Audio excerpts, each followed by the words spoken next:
Welcome to Samba Samba. Enjoy the video. In this video, I will explain how to replace a starter on a Jeep Compass. First, always prioritize safety by disconnecting the negative battery cable. Next, gather all your necessary tools, including a ratchet, various sockets, and a torque wrench.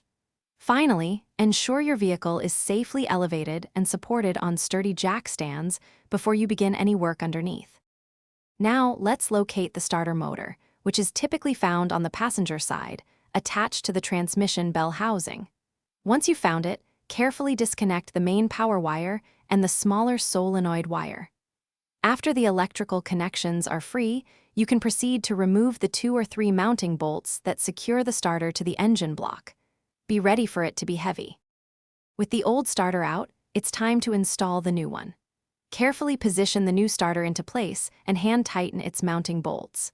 Once aligned, use your torque wrench to tighten these bolts to the manufacturer's specified foot-pounds. Finally, reconnect both the main power wire and the solenoid wire, ensuring all connections are snug and secure for proper operation. For the final steps, reconnect the negative battery cable to your battery terminal. Double-check all your connections and ensure no tools are left in the engine bay.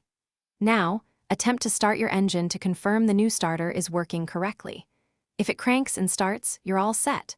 Also, for other great deals and to upgrade your clean game with the Shark AI Ultra Robot Vacuum, check the link in the description below. Thanks for watching. Consider subscribing if we helped you.